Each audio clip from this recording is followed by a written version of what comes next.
Myth number 1. Custer hated Indians.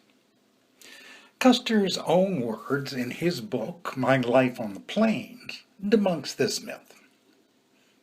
Custer had no compunction about warring on the Indians any more than he had on warring on rebellious Southerners in the Civil War. He had moral certainty in both cases. Custer writes, "Stripped of the beautiful romance with which we have been so long willing to envelop him, transferred from the inviting pages of the novelist to the localities where we are compelled to meet with him in his native village, on the warpath, and when raiding upon our frontier settlements and lines of travel, the Indian forfeits his claim to the appellation of the noble red man.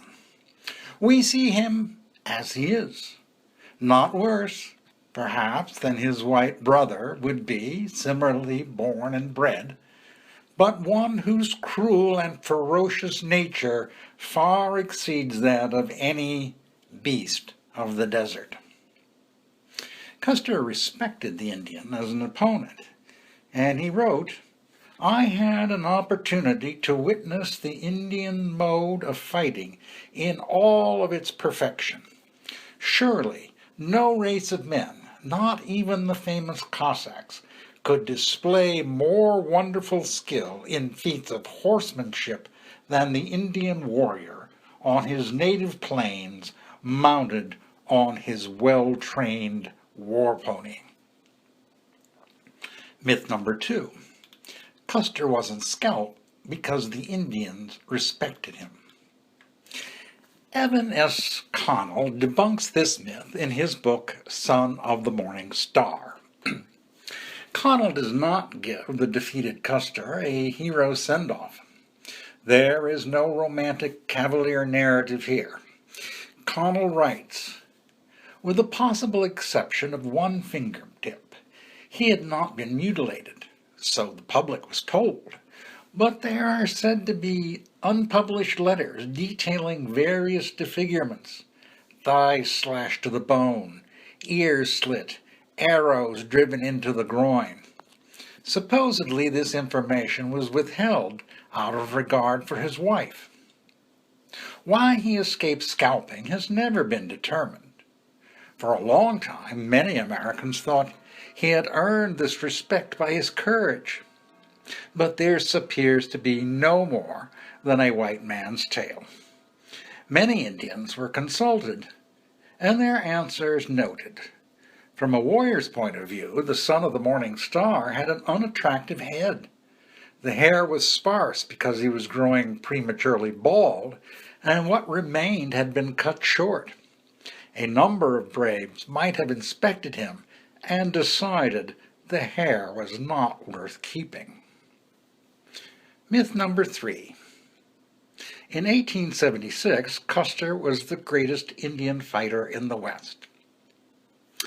By 1876, it was not Custer who was regarded as the greatest Indian fighter in the West, but Brigadier General George Crook.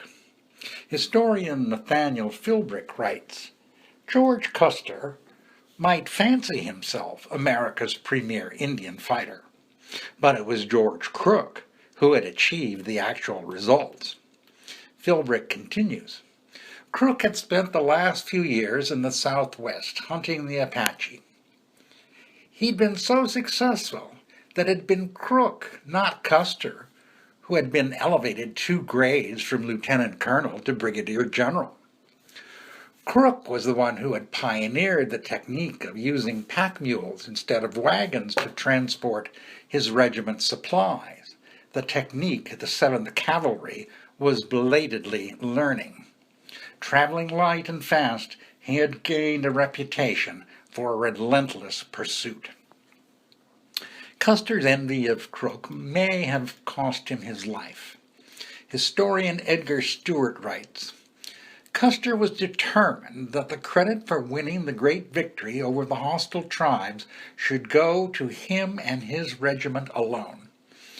To continue south toward the headwater of the Tongue River, as General Terry had suggested, meant that he might encounter General Crook, in which case he would be outranked and would become merely a subordinate commander in a larger enterprise, so that the credit for crushing the Sioux would go to others.